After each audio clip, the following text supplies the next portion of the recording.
तो ये पूरा का पूरा जो प्रश्न है ना, ये मॉडर्न का है। पहले भी टेस्ट में ये क्वेश्चन रहा है और कोशिश कीजिएगा बनाने का, ठीक है। और इससे रिलेटेड भी कुछ क्वेश्चन मैं पूछ सकता हूं और रिलेटेड कुछ इंफॉर्मेशन भी होगा, वो जरूरी अगर होगा तो मैं दे दूंगा, है ना। उसको भी लिखिएगा, आपके लिए काफी यूजफुल होगा 17वीं बीपीएससी पीटी के लिए, ठीक है। निम्नलिखित में से कौन सा एक समाचार पत्र मदन मोहन मालवीय द्वारा 1909 ईस्वी में प्रारंभ किया गया? आपके सामने विकल्प है फ्री इंडिया, नव भारत, इंडिपेंडेंट और लीडर। आंसर आपका क्या होगा? आपका आंसर हो जाएगा, आपका आंसर होगा लीडर। ध्यान रखिएगा, आंसर क्या होगा? लीडर। लेकिन मदन मोहन मालवीय, आपको तो पता ही है, बीएचयू के फाउंडर यही हुआ करते थे। इनके और भी कई पत्र हुआ करते थे, ठीक है। एक इनका पत्र काफी पॉपुलर हुआ था, उसका नाम था अभ्युदय। अभ्युदय हिंदुस्तान, ठीक है। इन्होंने संयुक्त प्रांत में एक संस्था भी बनाई थी नेशनलिस्ट पार्टी के नाम से, इसको भी थोड़ा ध्यान में रखिएगा, ठीक है। दूसरा जो आपका प्रश्न है वो है, निम्नलिखित में से किसने 1936 ईस्वी में इंडिपेंडेंट लेबर पार्टी की स्थापना की थी? 1936 में इंडिपेंडेंट लेबर पार्टी की स्थापना की थी। आपके सामने विकल्प है B R Ambedkar, M C Raja, Jagjivan Ram, Jayaprakash Narayan, ठीक है। याद रखिएगा, ये अंबेडकर की संस्था थी। इन्होंने इस मतलब की संस्था को स्थापित किया था और इसी को बाद में इसका नाम बदलकर इन्होंने क्या कर दिया था? शेड्यूल्ड कास्ट फेडरेशन कर दिया था, ठीक है। इसको भी थोड़ा ध्यान रखिएगा। और आपको पता ही है कि बहिष्कृत भारत, मूक नायक, ये रचना किसका है? बी आर अम्बेडकर का है। ये भी क्वेश्चन आपका पूछा हुआ है। नेक्स्ट जो नंबर 3 है, अप्रैल 1936 में कांग्रेस के लखनऊ सत्र में अखिल भारतीय किसान सभा की स्थापना के समय निम्नलिखित में से कौन सा इसका प्रथम अध्यक्ष चुना गया? एनजी रंगा, नरेंद्र देव, स्वामी सहजानंद सरस्वती और एम एस नंबूदरी-पाद। आपको जानकारी होगी, लखनऊ में अखिल भारतीय किसान सभा का गठन किसने किया था? स्वामी सहजानंद सरस्वती ने किया था, है ना। और यही इसकी अध्यक्षता भी कर रहे थे। क्वेश्चन बन सकता है कि इसके सचिव कौन थे? तो याद रखिएगा, आंध्र प्रदेश के किसान आंदोलन के एक नेता थे एनजी रंगा। ये इसके क्या हुआ करते थे? सचिव हुआ करते थे, ठीक है। अगला क्वेश्चन देखिएगा, निम्नलिखित युग्मों में कौन सुमेलित नहीं है? एक चुनना है जो सुमेलित नहीं है, है? भारतीय कम्युनिस्ट पार्टी सीपीआई, सत्यभक्त 1924 में कानपुर में, है ना। इन्होंने मतलब कि इसकी नींव रखी थी बाद में 1925 में, जिसमें सिंगारवेलू चेट्टियार थे, सत्यभक्त थे। भारतीय कम्युनिस्ट पार्टी एकदम बिल्कुल मतलब एक्शन में आ गई, ठीक है। तो आपका ये भी सही है। क्रांतिकारी कम्युनिस्ट पार्टी के फाउंडर स्वामीनाथ टैगोर हैं, ये भी सही है। भारतीय Bolshevik party N Dutt Majumdar है, ये भी सही है। नेशनलिस्ट पार्टी मोतीलाल नेहरू नहीं है। अभी भी मैं बताया था कि नेशनलिस्ट पार्टी संयुक्त प्रांत में स्थापित किया था मदन मोहन मालवीय ने, है ना। अच्छा, एक और क्वेश्चन देखिएगा, नंबर 5, निम्नलिखित युग्मों में कौन सुमेलित नहीं है? निम्नलिखित युग्मों में कौन सुमेलित नहीं है? इंडियन मेयर दादा भाई नौरोजी, स्वदेश मित्रम जी सुब्रमण्यम अय्यर, सुधारक जी के गोखले, अभ्युदय मालवीय। पत्र है सामने, किसका पत्र है उनका नाम लिखा हुआ है। तो अभ्युदय मालवीय का है, ये सही है। सुधारक गोखले का है, ये भी सही है। स्वदेश मित्रम हिंदू, ये जी सुब्रमण्यम अय्यर का है, ये भी सही है। लेकिन इंडियन मिरर के फाउंडर दादा भाई नौरोजी नहीं है। ये कौन होंगे? इसके जो संस्थापक हैं उनका नाम है, यानी इस पेपर को दिया किसने? द्वारकानाथ टैगोर, है ना।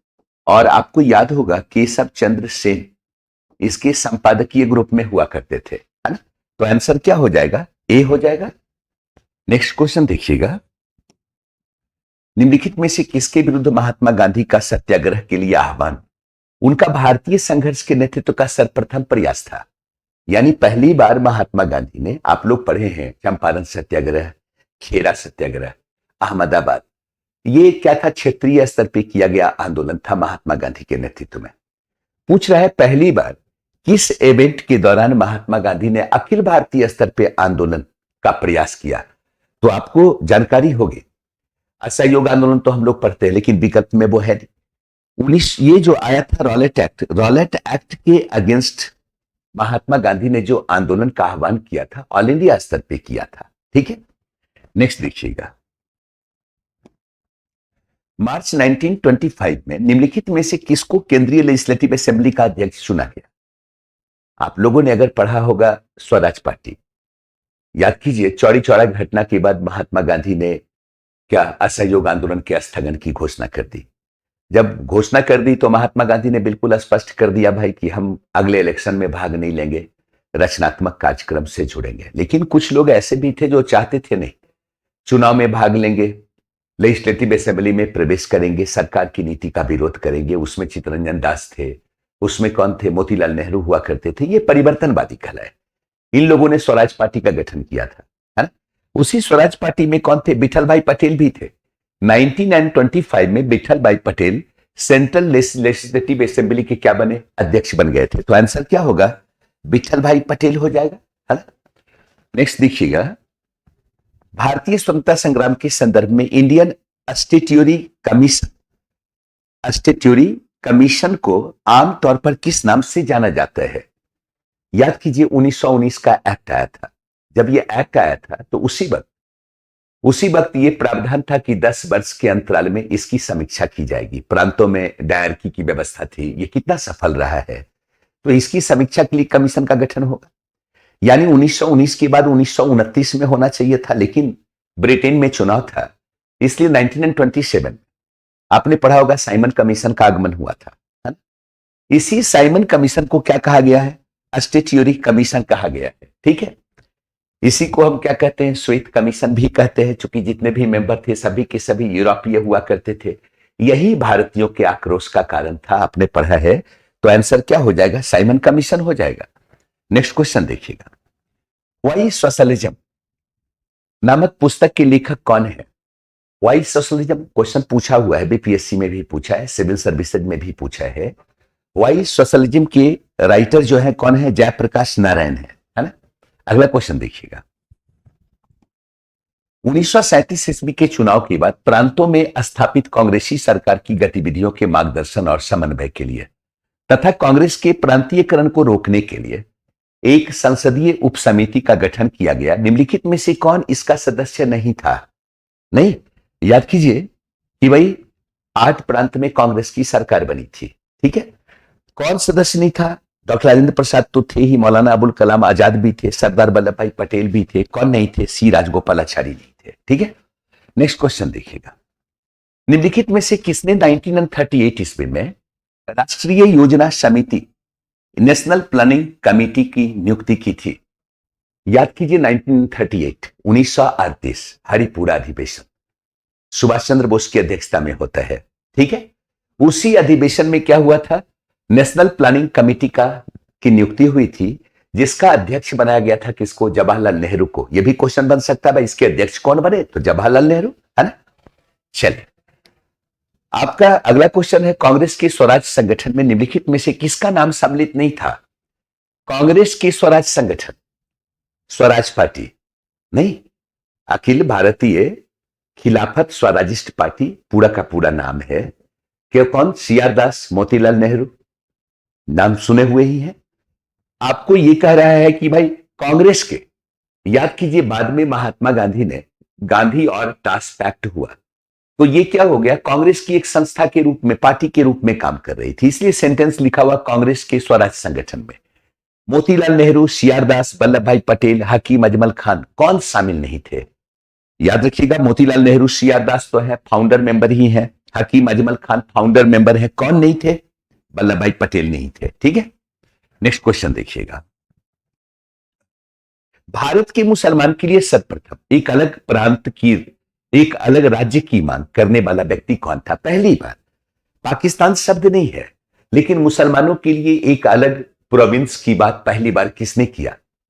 याद कीजिए 1930 में इलाहाबाद में लीग का सेशन हुआ था, ठीक है, मुस्लिम लीग का सेशन। उस मुस्लिम लीग में कौन थे? मोहम्मद इकबाल भी शामिल थे। मोहम्मद इकबाल ने उसी दौरान कहा था कि पश्चिमोत्तर भारत का जो संगठित मुस्लिम राज्य है, यही मुसलमानों की अंतिम नियति प्रतीत होती है। इसका मतलब क्या है? ये पूरा एरिया मुसलमानों के राज्य के रूप में कन्वर्ट होगा। तो कहने वाले कौन? मोहम्मद इकबाल। अगला देखिएगा, नेक्स्ट जो क्वेश्चन आपका है वो है, सरदार वल्लभ भाई पटेल को किस आंदोलन ने गांधी जी का अनुयायी बनने की प्रेरणा दी? यानी महात्मा गांधी के सानिध्य में वो कब आए, महात्मा गांधी की विचारधारा से वो कब प्रभावित हुए, ये क्वेश्चन पूछ रहा है। याद कीजिए, एक आंदोलन हो रहा था जिसका नेतृत्व किया था महात्मा गांधी ने, खेरा, है? खेरा आंदोलन खेरा में हो रहा है, वो क्षेत्र है जो कपास उत्पादन क्षेत्र है ना? और इस खेरा आंदोलन में महात्मा गांधी को सपोर्ट करने वाले वल्लभ भाई पटेल थे, इंदुलाल याग्निक थे, है ना? जबकि वहां पहले से भी स्थानीय लीडर मोहनलाल पांड्या आंदोलन कर रहा था, किसानों को कर अदा नहीं करने के लिए प्रेरित भी कर रहा था। लेकिन जब महात्मा गांधी के नेतृत्व में आंदोलन हुआ, सफलता मिली, और इसी दौरान पटेल किसके प्रभाव में आए? महात्मा गांधी के प्रभाव में आए। ठीक है, चलिए अगला क्वेश्चन जो आपके है, उस विदेशी पत्रकार का नाम बताइए जिसने धरासना सॉल्ट वर्कर्स पे सत्याग्रह के बारे में समाचार दिया। ठीक है, जिसने क्या दिया? धरासना सॉल्ट वर्कर्स पर सत्याग्रह के बारे में समाचार दिया। याद कीजिए ये कौन हो सकता है? आप लोगों को मैंने पढ़ाया है और आप लोगों ने पढ़ा है, ठीक है। याद कीजिए कौन? सरोजिनी नायडू, मनीलाल, इमाम साहब।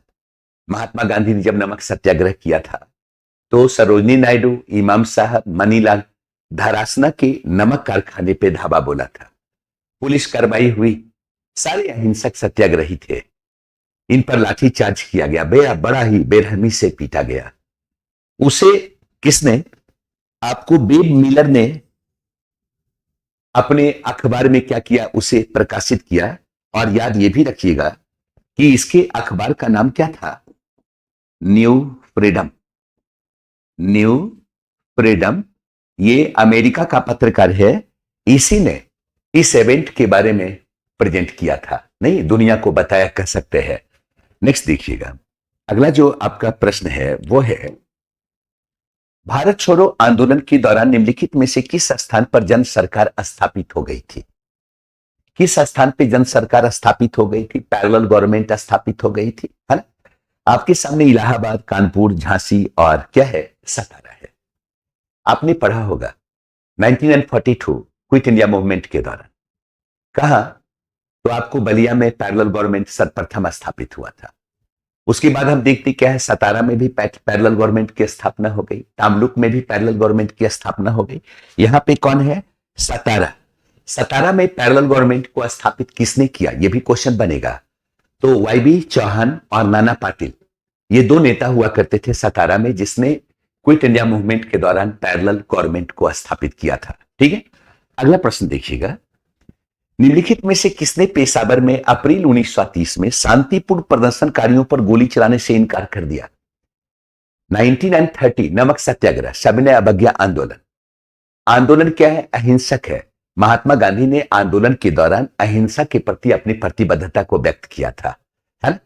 हाँ, कर नहीं अदा करेंगे ये लागू किया गया था। ठीक है, कहीं कहीं वन कानून के अगेंस्ट आंदोलन हो रहा था, आपने पढ़ा होगा। उस दौरान ये पंजाब का नॉर्थ वेस्ट का क्षेत्र है, यहां भी आंदोलन हो रहा था, नहीं पढ़े होंगे? अब्दुल गफ्फार खान के नेतृत्व में क्या रेड शर्ट्स वाले, लाल कुर्ती आंदोलन, है ना? तो उस एरिया में भी आंदोलन हो रहा था। तो वहां पे गढ़वाल रेजिमेंट को लगाया गया था आंदोलन को दबाने के लिए। ठीक है, जब उसे गोली चलाने के लिए कहा गया तो उसने इनकार कर दिया कि सत्याग्रही पे गोली नहीं चलाएंगे। कौन? याद रखिएगा, चंद्र सिंह गढ़वाली। ठीक है, अगला प्रश्न देखिएगा, पूर्व योजना के अनुसार मुस्लिम लीग ने सीधी कार्रवाई दिवस कब मनाई?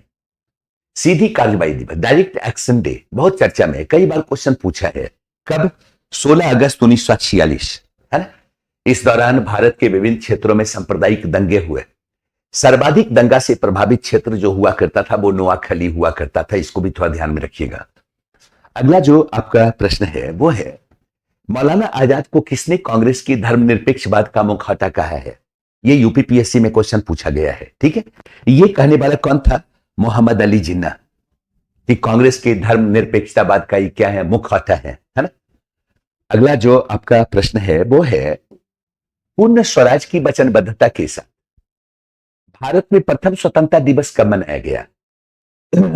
आप लोगों ने पढ़ा या क्वेश्चन पूछा गया, कांग्रेस के लाहौर अधिवेशन की अध्यक्षता किसने की?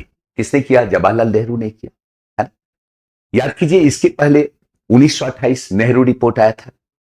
नेहरू रिपोर्ट में सरकार से डिमांड किया गया, साथ ही साथ अल्टीमेटम दिया गया था कि अगर इरविन इसको एक्सेप्ट नहीं करता है तो हम क्या करेंगे? आंदोलन करेंगे, है ना। उस नेहरू रिपोर्ट में डोमिनियन स्टेटस की बात की गई थी। जवाहरलाल नेहरू को यह पसंद नहीं था। लाहौर अधिवेशन में जवाहरलाल नेहरू ने पूर्ण स्वतंत्रता दिवस की घोषणा की थी, पूर्ण स्वराज की घोषणा की थी। और क्या कहा था? 26 जनवरी 1930 को लोग स्वतंत्रता दिवस मनाएंगे, भारत का तिरंगा झंडा फहराएंगे। तो आंसर क्या होगा? 26 जनवरी 1930, है ना। नेक्स्ट क्वेश्चन देखिएगा, कांग्रेस लीग समझौता 1916 किसके संयुक्त प्रयासों से संपन्न हुआ? याद कीजिएगा, 19 एंड 16 दो इवेंट के लिए पॉपुलर है। तिलक मांडले जेल में थे, 1914 में रिहा हुए। एनी बेसेंट चाहती थी मॉडरेट और एक्सट्रीमिस्ट, उदारवादी उग्रवादी दोनों एक मंच पर आए। उदारवादी उग्रवादी को भी यह लगने लगा था कि भाई हम लोग अलग होकर आंदोलन करेंगे, आंदोलन का कोई वैल्यू नहीं रह जाएगा, हम लोग साथ थे तभी एक पावर थे, है ना। तो एनी बेसेंट का प्रयास था उदारवादी उग्रवादी एक मंच पे आए। दूसरा event 19 and 16 Lucknow session, Muslim league और कांग्रेस के बीच भी पैक्ट हुआ। क्योंकि खिलाफत का मुद्दा चल रहा था, कांग्रेस तत्कालीन दौर में सबसे बड़ी पॉलिटिकल पार्टी के रूप में थी, इसलिए लीग को अगर जन समर्थन चाहिए था, सरकार पे दबाव डालना था, तो जरूरी था कि वो कांग्रेस के साथ जुड़े। नहीं, हिंदू मुस्लिम एकता की आवश्यकता भी थी, इसका भी प्रदर्शन करना था। तो कांग्रेस को भी लग रहा था भाई कि हम लोग एक होकर आंदोलन करें। ये प्रयास किया था जिन्ना और तिलक ने। तो क्या हुआ? कांग्रेस लीग समझौता हुआ। ठीक, नेक्स्ट देखिएगा, गांधी बनाम लेनिन, ये किसकी बुक है? बहुत पॉपुलर बुक है। गांधी बनाम लेनिन, इसकी संबद्धता कम्युनिस्ट पार्टी से है, वामपंथी विचारधारा से है। जिस वक्त बॉल्शेविक क्रांति सोवियत रूस में हुआ, सोवियत इंटरनेशनल के द्वारा कम्युनिस्ट विचारधारा का प्रचार प्रसार हुआ, तो उसका इंपैक्ट भारत पे पड़ रहा था। नजरुल इस्लाम, श्रीपाद अमृत डांगे, ये लोग वामपंथी विचारधारा से शुरुआती दौर में प्रभावित हुए। एम.एन. रॉय, ठीक है। तो यही है श्रीपाद अमृत डांगे, जिनकी ये बुक है गांधी बनाम लेनिन। ठीक है, अगला क्वेश्चन देखिएगा, 1924 में मुंबई में बहिष्कृत हितकारिणी सभा की स्थापना किसने की? अभी थोड़ी देर पहले मैं बता दिया था। बहिष्कृत भारत बुक का नाम है, बहिष्कृत हितकारिणी सभा संस्था का नाम है। यह संस्था छुआछूत के अगेंस्ट है। किसका है? अंबेडकर का है। ठीक है, तो आंसर क्या हो जाएगा? आंसर हो जाएगा बी आर अंबेडकर। नेक्स्ट आइएगा, पंडित मोतीलाल नेहरू की अध्यक्षता में गठित नेहरू समिति का कौन सदस्य नहीं था? नेहरू समिति का मेंबर इनमें से कौन नहीं है? ये तो देख के लग रहा है विकल्प में ही। सुभाष चंद्र बोस, जी.आर. प्रधान, सर अली इमाम, अरबिंदो घोष। अरबिंदो घोष ने पहले ही संन्यास ले लिया, नहीं, और संन्यास लेने के बाद कहां चले गए? पांडिचेरी। पांडिचेरी में अरोबिल आश्रम का की स्थापना उन्होंने की। तो ये हो ही नहीं सकते, तो आंसर क्या होगा? अरबिंदो घोष हो जाएगा, है ना। नेक्स्ट देखिएगा, जवाहरलाल नेहरू की अध्यक्षता में गठित अंतरिम सरकार में उनकी पदवी क्या थी? अंतरिम सरकार 1946 कैबिनेट मिशन प्लान, जिसके तहत संविधान सभा का गठन होना था, संविधान बनना था। जब तक ये प्रक्रिया चलनी थी तब तक के लिए एक क्या होती? अंतरिम सरकार का गठन होता, नहीं, जिसमें लीग के भी मेंबर होते, कांग्रेस के भी मेंबर होंगे, नहीं, सिखों के भी एक आध प्रतिनिधि होंगे, है ना। उस वक्त अंतरिम सरकार में जवाहरलाल नेहरू क्या थे? ये गवर्नर जनरल की काउंसिल में क्या हुआ करते थे? उपाध्यक्ष, उपराष्ट्रपति हुआ करते थे। ठीक है, अगला क्वेश्चन देखिएगा, निम्नलिखित में से कौन भारतीय राष्ट्रीय कांग्रेस का अध्यक्ष नहीं रहा है? भारतीय राष्ट्रीय कांग्रेस, इंडियन नेशनल कांग्रेस के सेशन का अध्यक्ष नहीं रहा है। महात्मा गांधी, एवो ह्यूम, अंबिका चरण मजूमदार, सरदार पटेल। ये फाउंडर मेंबर जरूर हैं, एवो ह्यूम। इनके प्रयास से कांग्रेस की स्थापना जरूर हुई, कांग्रेस संस्था बनी, लेकिन ये उसकी अध्यक्षता कभी नहीं कर सके। ठीक है, अगला क्वेश्चन देखिएगा। नेक्स्ट जो आपका प्रश्न है वो है, कांग्रेस ने अगस्त 1942 में प्रसिद्ध भारत छोड़ो प्रस्ताव कहां से पारित किया? थोड़ा क्वेश्चन को ढंग ढंग से पढ़ने की कोशिश कीजिएगा जब भी एग्जामिनेशन हो। आपको ये पढ़ के लग रहा होगा कि 8 अगस्त 1942 को महात्मा गांधी ने ग्वालियर टैंक मैदान से करो और मरो के नारा के साथ आंदोलन का आगाज किया। पढ़ते 9 अगस्त 1942 ऑपरेशन जीरो आवर के तहत तमाम महत्वपूर्ण नेता प्राप्त मतलब कि अरेस्ट कर लिए गए। लेकिन क्वेश्चन पूछ रहा है ये 1942 में प्रसिद्ध भारत छोड़ो प्रस्ताव कहां से पारित किया? कांग्रेस के किस सेशन ने, किस कार्यकारिणी ने यह प्रस्ताव पास किया कि आंदोलन होगा? तो याद रखिएगा वर्धा, है ना। महात्मा गांधी ने आंदोलन का आगाज किया ग्वालियर टैंक मैदान बंबई से। ठीक है, चलिए नेक्स्ट देखिएगा। यह कटाक्ष कि भारतवासी किसी संविधान पे एकमत होने में असमर्थ है, किसने कहा था? याद कीजिए, साइमन कमीशन को भारत में सफलता नहीं मिली, साइमन गो बैक के नारे लगाए गए, तो साइमन वापस लौट गया। भारत सचिव बिर्केनहेड ने यह कटाक्ष किया था कि भाई आप भारतीय तमाम राजनीतिक दल एकजुट होकर अपने लिए अगर संविधान बनाना चाहते हैं तो बना लीजिए। चूंकि उसे पता था कि भारतीय पॉलिटिकल पार्टी एकजुट हो ही नहीं सकते हैं, है ना। यही कटाक्ष था। किसने किया था? भारत सचिव बिर्केनहेड ने किया था। लेकिन इसे यहां के पॉलिटिकल नेताओं ने एक्सेप्ट कर लिया और मोतीलाल नेहरू के नेतृत्व में एक नेहरू कमेटी का गठन हुआ। ठीक है, पढ़े ही हैं। नेक्स्ट देखिएगा, अगला जो क्वेश्चन है, सत्ता हस्तांतरण और भारतवर्ष का विभाजन दोनों कुल मिलाकर कितने दिनों में पूर्ण किया गया? 3 जून का प्रस्ताव आपको याद है 1947, है ना, और 15 अगस्त 1947 ये भी पता है। तो कितना दिन? 72 दिन लगे थे। ठीक है, नेक्स्ट देखिएगा। असहयोग आंदोलन के प्रभाव में कौन सी एक घटना घटित नहीं हुई?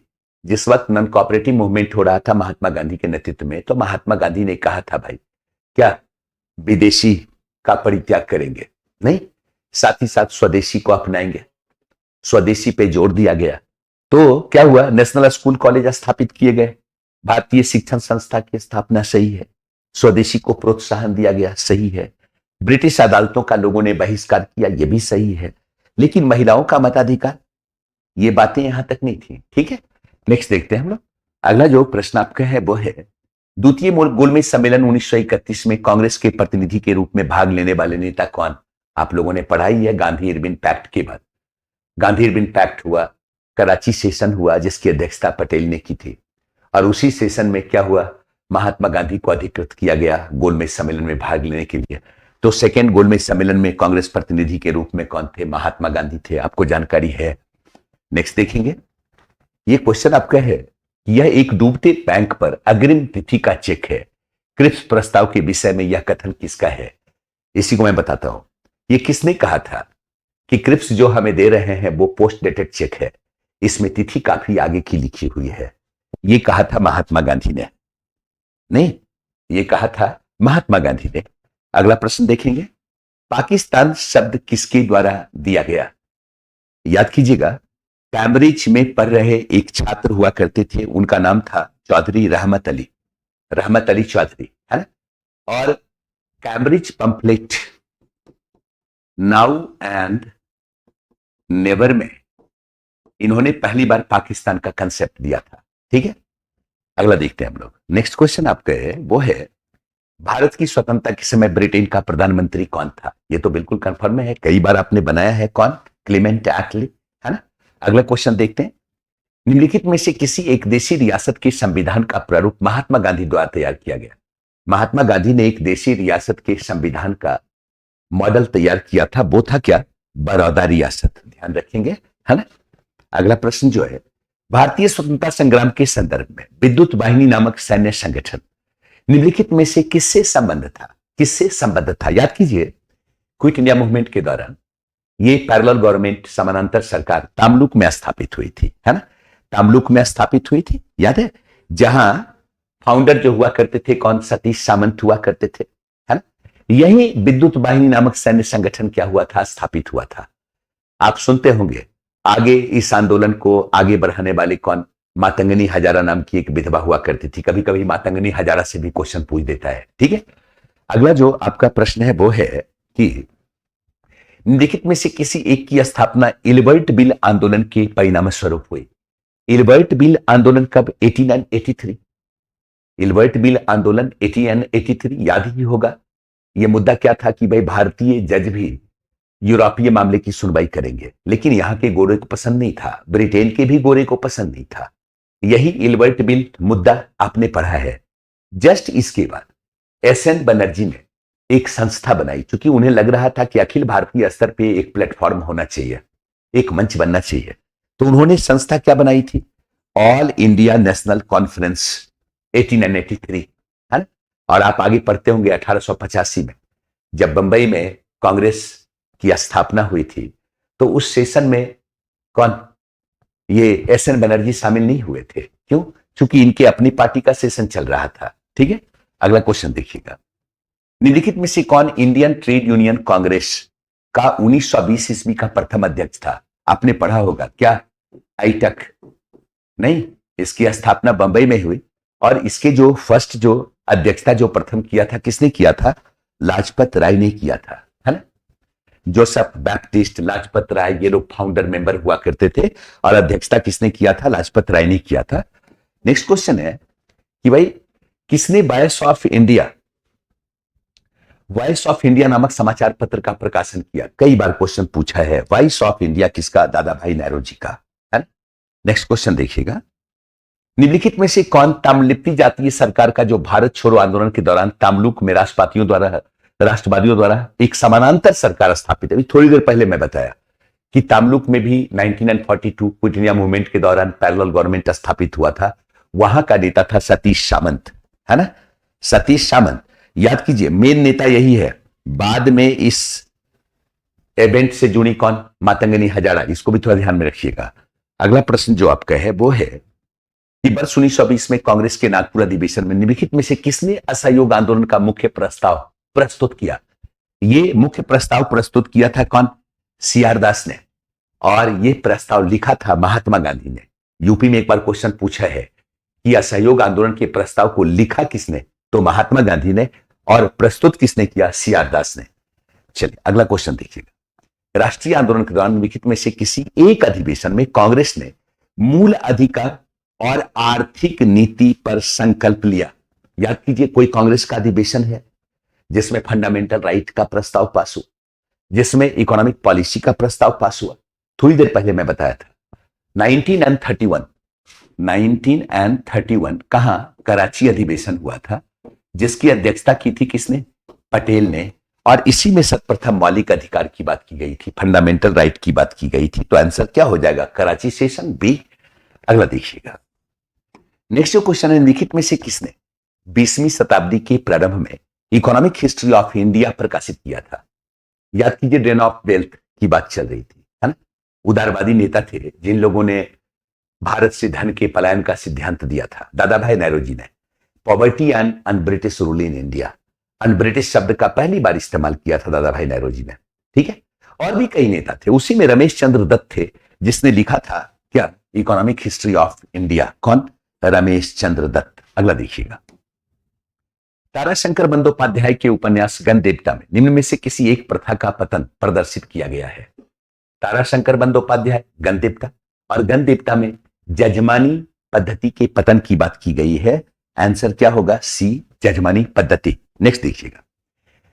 45 आपका है, क्या है? निम्न में से किस भारतीय नेता ने 1930 में प्रथम गोलमेज कॉन्फ्रेंस में भाग लिया था? प्रथम गोलमेज सम्मेलन में भाग लिया था। नेता ने 1930 के प्रथम गोलमेज सम्मेलन में भाग नहीं लिया था। ठीक है, क्वेश्चन है नहीं लिया था। आंसर क्या होगा? महात्मा गांधी। और क्वेश्चन पूछ सकते हैं, थर्ड सेशन में मोहम्मद अली जिन्ना भी नहीं थे, तीनों सेशन में शामिल होने वाले अंबेडकर थे। इसको भी ध्यान में रखिएगा। ठीक है, अगला जो आपका प्रश्न है वो है, किस सत्याग्रह को आयोजित करने के उपलक्ष्य में वल्लभ भाई पटेल को सरदार की उपाधि दी गई? 1928 बारदोली सत्याग्रह। बारदोली सत्याग्रह का नेतृत्व वल्लभ भाई पटेल ने किया था और वहां की महिलाओं ने इनको सरदार की उपाधि दी थी। तो आंसर क्या हो जाएगा? बारदोली सत्याग्रह। नेक्स्ट आइएगा। निम्नलिखित में से किन वकीलों ने असहयोग आंदोलन के आरंभ होने पर अपनी वकालत छोड़ दी? नहीं, हम सरकार के साथ सहयोग नहीं करेंगे, सरकारी न्यायालय में काम नहीं करेंगे, वकालत छोड़ देंगे, है ना, नॉन कोऑपरेटिव मूवमेंट के दौरान। तो सी राजगोपालाचारी, अरुणा असफ अली, सैफुद्दीन किचलू, टी प्रकाशम सभी ने छोड़ दिया था। तो आंसर क्या हो जाएगा? आपका आंसर हो जाएगा 1, 2, 3, 4। ठीक है, नेक्स्ट देखते हैं। अगला जो क्वेश्चन है, कांग्रेस के 1916 ईस्वी के लखनऊ अधिवेशन में निम्न में किसने यह महत्वपूर्ण सुझाव दिया था कि कांग्रेस द्वारा एक कार्यकारी कमेटी बनाई जानी चाहिए जो कांग्रेस का दिन प्रतिदिन का कामकाज देखेगी? ये कहने वाले थे तिलक। ठीक है, कहीं होगा विकल्प, बाल गंगाधर तिलक। ठीक है, और नेक्स्ट देखिए अगर तो